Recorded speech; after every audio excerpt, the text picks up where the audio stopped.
رسول اللہ صلی اللہ علیہ وسلم نے فرمایا جمعہ کے دن اور جمعے کی رات کو کثرت سے مجھ پر درود پڑا کرو، بس جو آدمی مجھ پر ایک دفعہ درود بھیجے گا اللہ اس پر 10 رحمتیں نازل کرے گا۔ اللہم صلی علی محمد۔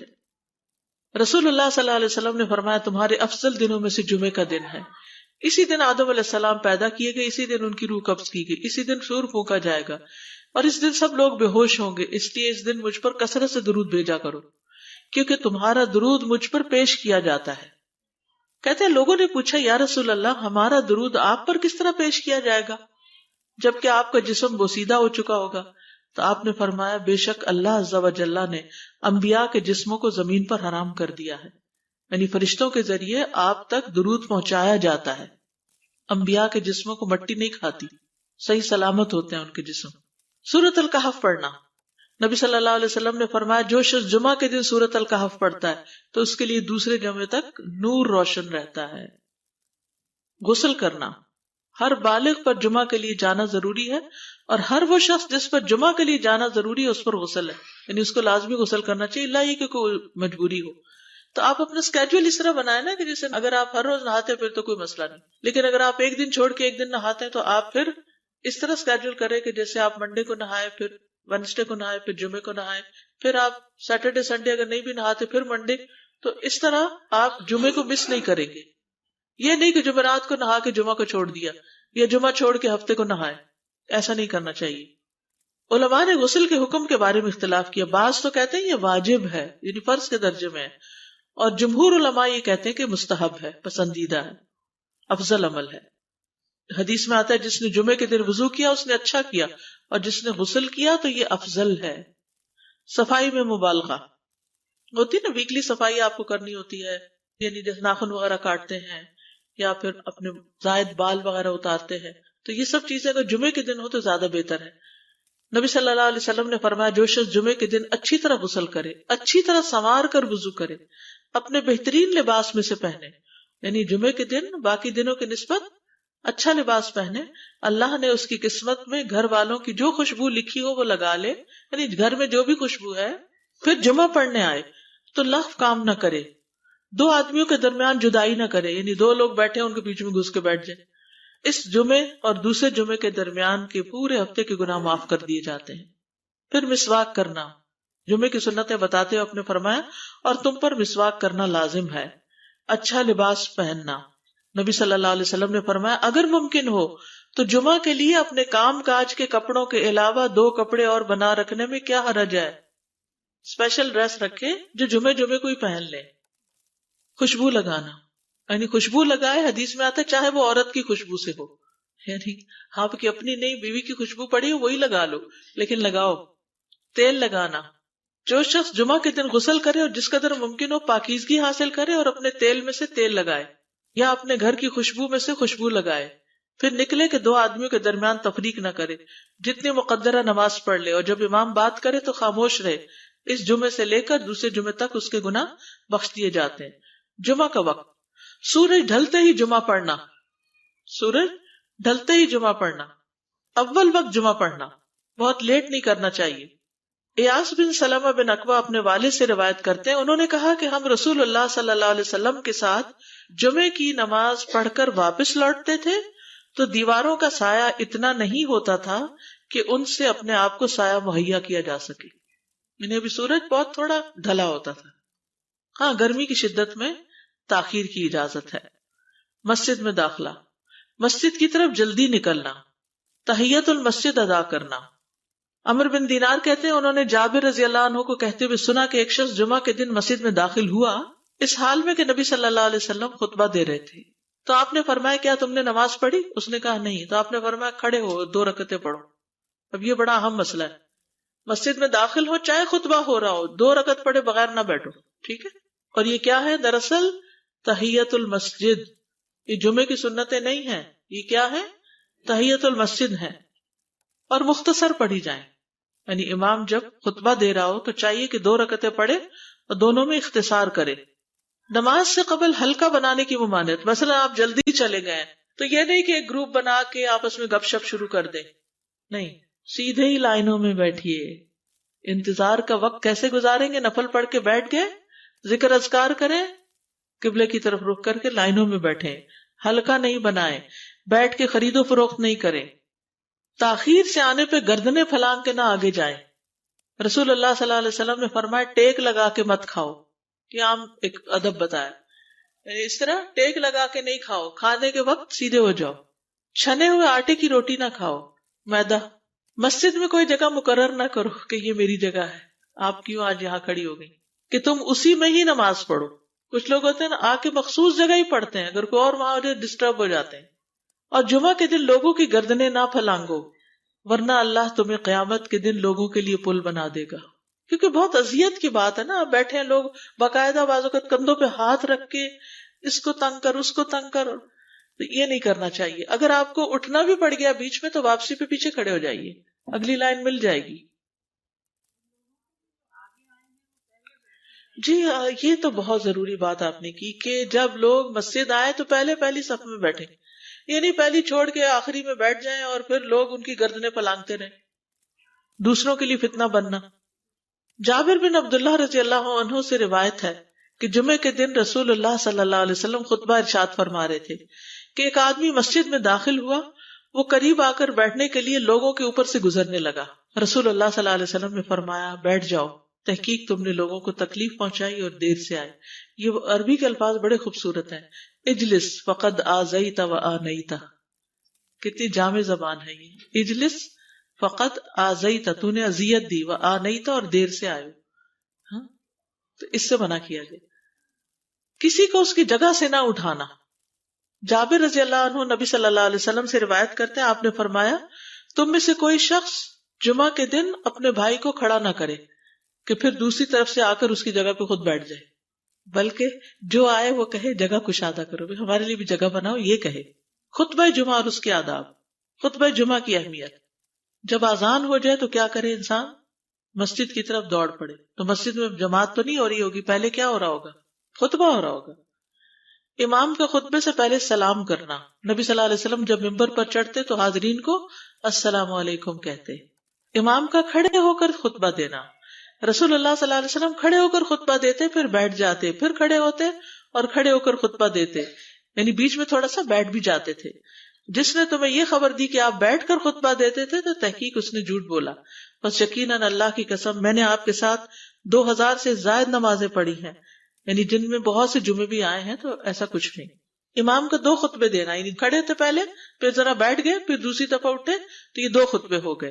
مختصر خطبہ دینا۔ آپ کے خطبات چند کلمات ہوا کرتے تھے، بہت لمبی تقریریں نہیں، آپ کا خطبہ درمیانہ ہوتا تھا۔ نبی صلی اللہ علیہ وسلم نے فرمایا آدمی کا نماز کو لمبا کرنا اور خطبے کو مختصر کرنا اس کی سمجھداری کی علامت ہے۔ بس نماز لمبی کرو اور خطبہ مختصر کرو، کیونکہ بعض بیان جادو جیسا اثر رکھتے ہیں، یعنی تھوڑے بھی بات کرو گے تو دل میں چلی جائے گی۔ نماز پہ زیادہ توجہ۔ نبی صلی اللہ علیہ وسلم کا خطبے میں سورۃ قاف پڑھنا۔ حارثہ بن نعمان کی بیٹی سے روایت ہے، کہتی ہے کہ میں نے سورۃ قاف رسول اللہ صلی اللہ علیہ وسلم سے سن کر حفظ کر لی۔ آپ ہر جمعے کو خطبے میں پڑھا کرتے تھے۔ سامعین کا امام کی طرف رخ کرنا، یعنی جمعے کے دن یہ نہیں کہ آپ کرسی لگا کے کسی اور طرف منہ کر کے بیٹھ جائیں اور جب جماعت ہو تو پھر صف میں کھڑے، نہیں، آپ صف میں بیٹھے ہو، کس طرف منہ ہو؟ قبلہ رخ ہو، امام سامنے ہی ہوگا نا قبلے کی طرف۔ ایک صحابی کہتے کہ جب آپ ممبر پہ چڑھتے تو ہم اپنے چہروں کے ساتھ آپ کی طرف متوجہ ہوتے، ادھر ادھر نہیں دیکھتے تھے خطبے کے دوران۔ امام کے قریب بیٹھنا۔ اللہ کے نبی صلی اللہ علیہ وسلم نے فرمایا ذکر میں حاضر ہوا کرو، یعنی خطبہ میں، اور امام کے قریب بیٹھا کرو، بے شک آدمی دور ہوتا رہتا ہے حتیٰ کہ وہ جنت میں بھی پیچھے ہی ہوگا اگرچہ وہ اس میں داخل بھی ہو جائے۔ تاخیر کی اتنی مذمت ہے۔ خاموشی سے خطبہ سننا، یعنی بات نہیں کرنی چاہیے، کوئی اہم بات بھی نہیں پوچھنی چاہیے۔ ابن مسعود سے روایت ہے کہ انہوں نے ابی ابن کعب سے قرآن کی کسی آیت کے بارے میں سوال کیا جبکہ اللہ کے نبی خطبہ دے رہے تھے، تو انہوں نے اعراض کیا اور کوئی جواب نہ دیا۔ پھر جب آپ نے نماز پڑھائی تو ابی کہنے لگے تمہارا جمعہ ہی نہیں ہوا۔ تو ابن مسعود نے رسول اللہ صلی اللہ علیہ وسلم سے پوچھا تو آپ نے فرمایا ابی نے سچ کہا، کوئی بات کرنے کی اجازت نہیں، یہ کہنے کی بھی کہ چپ ہو جاؤ یہ بھی اجازت نہیں۔ عبداللہ بن مسعود کہتے کہ جب امام جمعہ کے لیے آ گیا پھر تمہارا اپنے ساتھی سے یہ کہنا کہ خاموش رہو لغویت کے لیے کافی ہے، یہ بھی لغو بات ہے۔ کوئی لغو حرکت نہ کرنا، کنکریوں سے نہ کھیلنا، فون سے نہیں کھیلنا، میسیجز چیک نہیں کرنا، انگلیوں میں انگلیاں ڈال کے پٹاخے نہیں بجانا، گوٹ مار کے نہیں بیٹھنا. گوٹ مار کے کیسے بیٹھتے ہیں؟ گھٹنے اوپر کر کے اور یوں ایسے گھٹنوں کے گرد ہاتھ ڈال کے. کئی دفعہ ایسے نظر آتا ہے کہ خطبے میں لوگ اس طرح بیٹھے ہوتے ہیں کیونکہ پتہ نہیں ہے. یعنی آپ چوکڑی مار سکتے ہیں. آپ سب سے افضل پوزیشن تو یہ ہے کہ جیسے نماز کے اتحیات میں ہم بیٹھتے ہیں، لیکن کچھ لوگ اس طرح بیٹھ نہیں سکتے، چلے کرسی میں بیٹھ جائیں. اگر کرسی نہیں ہے، نیچے بیٹھے ہیں، تو چوکڑی مار کے بیٹھ جائیں، مگر ٹانگیں اس طرح پیٹ کے ساتھ لگا کے گھٹنوں پہ ہاتھ کو بل دے کے اس طرح نہیں بیٹھے. اگر مجبوری ہے تو وہ اور بات ہے، لیکن یہ کہ بلا وجہ نہیں کرنا چاہیے کیونکہ ادب کے خلاف ہے. اونگ آنے پر جگہ بدلنا. نبی صلی اللہ علیہ وسلم نے فرمایا اگر جمعہ کے دن کسی کو مسجد میں اونگ آنے لگے تو اپنی اس جگہ کو دوسری جگہ سے بدل لے. کہ بعض اوقات ایسا ہوتا ہے نا، خطبے کے وقت بڑی سکینت ہوتی ہے اور آخری خطبہ تو آپ نیند میں ہی سنتے ہیں. نماز جمعہ کی رکعت 2 رکعت ہے فرض بس. جمعہ کی نماز 2 رکعتیں ہیں اور ان دونوں میں قرات ہوتی ہے. نبی صلی اللہ علیہ وسلم جمعے میں سبح اسم ربک الاعلی اور هل اتاک حدیث الغاشیہ پڑھتے. کبھی جمعہ اور عید کٹھے ہو جاتے تب بھی دونوں نمازوں میں یہی سورت پڑھتے تھے. ٹھیک ہے. اسی طرح صبح کی نماز میں جمعے کے دن الف لام میم التنزیل اور هل اتی علی الانسان کی قرات کرتے اور نماز جمعہ میں سورۃ الجمعہ اور منافقین کی تلاوت کرتے. یعنی یہ بھی ملتا ہے. فرض کے بعد 2 رکعت پڑھنا. عبداللہ بن عمر سے روایت ہے انہوں نے رسول اللہ صلی اللہ علیہ وسلم کی نفل نماز کو بیان کیا اور کہا کہ آپ جمعے کے بعد کوئی نفل نماز نہیں پڑھتے تھے حتیٰ کہ واپس تشریف لے جاتے پھر اپنے گھر میں 2 رکعت پڑھتے تھے. اب جو لوگ گھر نہیں جاتے تو پھر وہیں پر وہ پڑھ لیتے ہیں، ورنہ آپ صلی اللہ علیہ وسلم اپنی سنتیں وغیرہ گھر میں پڑھتے تھے. اور اسی طرح 4 بھی پڑھی جا سکتی، 2 بھی ہیں 4 بھی ہیں. آپ صلی اللہ علیہ وسلم نے فرمایا جب تم میں سے کوئی جمعہ پڑھ چکے تو اس کے بعد 4 رکعتیں پڑھے. یہ آپ کا حکم ہے. تو جب آپ کا 2 چیزیں ہوتی ہیں سمجھنے کے لیے، ایک آپ کا فعل ہوتا ہے اور ایک آپ کا حکم ہوتا ہے. تو ہمارے لیے کیا ہے جو آپ کا حکم ہو. جمعے کے بعد کوئی اور نماز پڑھنے سے پہلے گفتگو کرنا، یعنی سنت پڑھنے سے پہلے گفتگو کرنا. اسما بن مالک سے مرفوعاً روایت ہے کہ جب تم میں سے کوئی آدمی جمعہ کی نماز پڑھے تو اس کے بعد اس وقت تک کوئی نماز ادا نہ کرے جب تک کسی سے کلام نہ کرے یا اس جگہ سے نکل نہ جائے. پہلے منع تھا، اب کوئی نہ کوئی بات کر لینی چاہیے. نہیں سمجھ آئی؟ یعنی جمعہ پڑھ لیا آپ نے اور پھر کسی سے آپ سلام دعا کر لیں، اس کے بعد سنت پڑھیں یا نفل جو بھی. ٹھیک ہے. اور گھر جانا ہے تو گھر جا کے پڑھیں، اور اگر گھر نہیں جانا، کام پہ جانا ہے تو ادھر ہی پڑھ کے چلے جائیں. کتنا پیارا ہے ہمارا دین کہ اتنا لمبا بھی چپ کا روزہ نہیں رکھوایا. بالکل. عاصم سے روایت ہے، وہ ابو قلابہ سے نقل کرتے ہیں میں نے ان کے ساتھ جمعہ کی نماز پڑھی. جب میں نے اپنی نماز پوری کر لی انہوں نے میرے ہاتھ کو پکڑا اور میری جگہ پر کھڑے ہوئے اور مجھے اپنی جگہ پہ کھڑا کیا. وہ جو ہم چینج کرتے ہیں نا جگہ، وہ اس کی بات ہو رہی ہے. یعنی جمعے کے بعد کوئی اور نماز پڑھنے سے پہلے بات بھی کر لینا، جگہ بھی تبدیل کرنا. لیکن اگر کچھ لوگ پہلے سے ہی آپ کی سنتیں شروع کر چکے اور کوئی چینج کرنے والا نہیں تو پھر پڑھ لیجئے. یعنی یہ مستحب اعمال ہے، ان میں ایسا نہیں کہ کوئی گناہ لازم ہو جائے گا، لیکن افضل یہ ہے، افضل سے اجر زیادہ ہو جاتا ہے. جمعہ کے دیگر احکام. 1 رکعت پانے پر بھی جمعہ ادا ہو جاتا ہے. یعنی اگر کسی کو رش مل گیا، پارکنگ نہیں ملی اور 1 رکعت میں بھی پہنچ گیا تو جمعہ ہو گیا. امام سے دعا کا کہنا. انس کہتے ہیں کہ ایک سال نبی صلی اللہ علیہ وسلم کے عہد میں لوگ قحط میں مبتلا ہوئے. جمعہ کے دن میں نبی صلی اللہ علیہ وسلم کے خطبہ پڑھنے کے دوران میں ایک اعرابی کھڑا ہو گیا.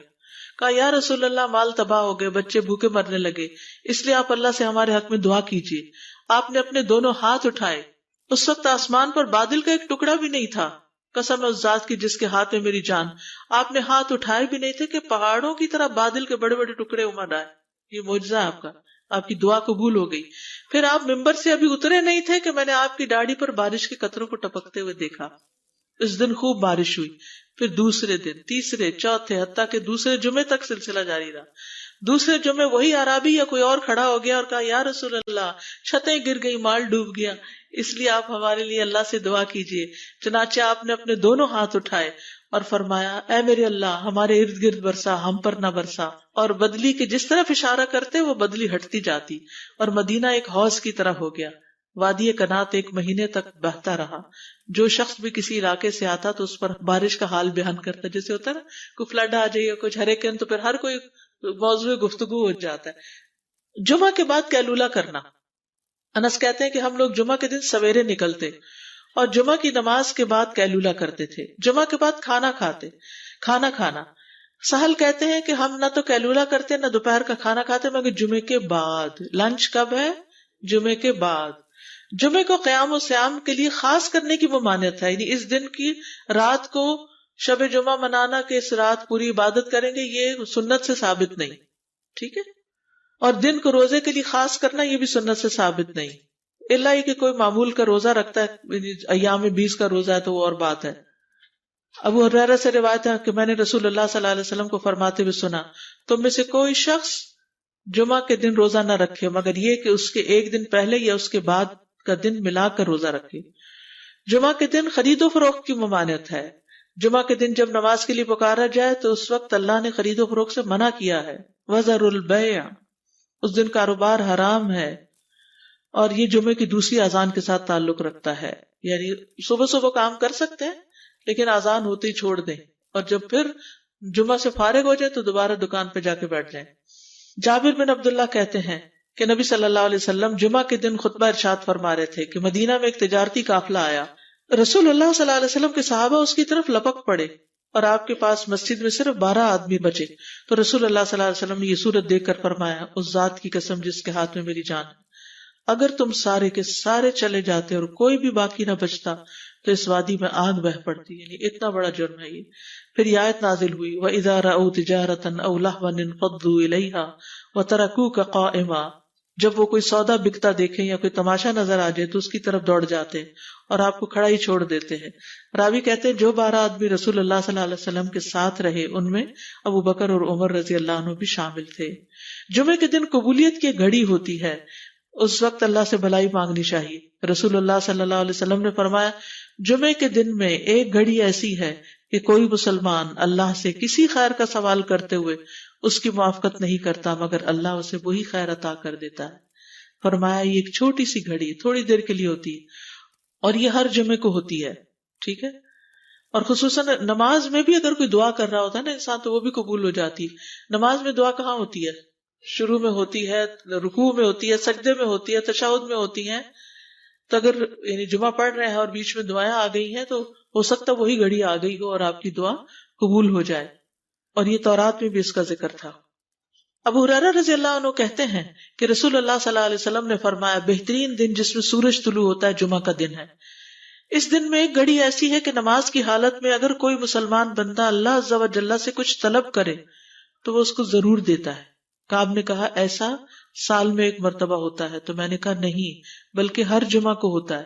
کہتے ہیں پھر کعب نے تورات پڑھی تو کہا نبی صلی اللہ علیہ وسلم نے سچ فرمایا. ابو ہریرہ رضی اللہ عنہ کہتے ہیں کہ میں بعد میں عبداللہ بن سلام سے ملا اور ان سے اپنی اور کعب کی مجلس کا بتایا تو عبداللہ بن سلام رضی اللہ عنہ نے کہا میں جانتا ہوں وہ گھڑی کب آتی ہے. ابو ہریرہ نے کہا مجھے بھی بتائیے.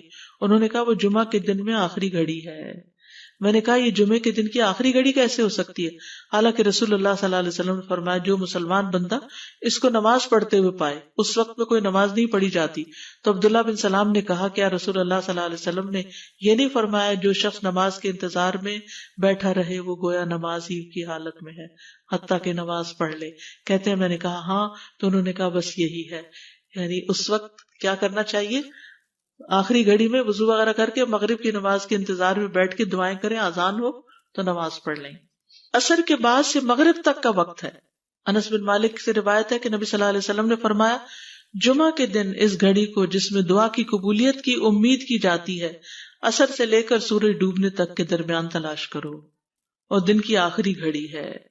تو اللہ سبحانہ وتعالی ہمیں اس دن کی برکتوں سے فائدہ اٹھانے کی توفیق عطا فرمائے.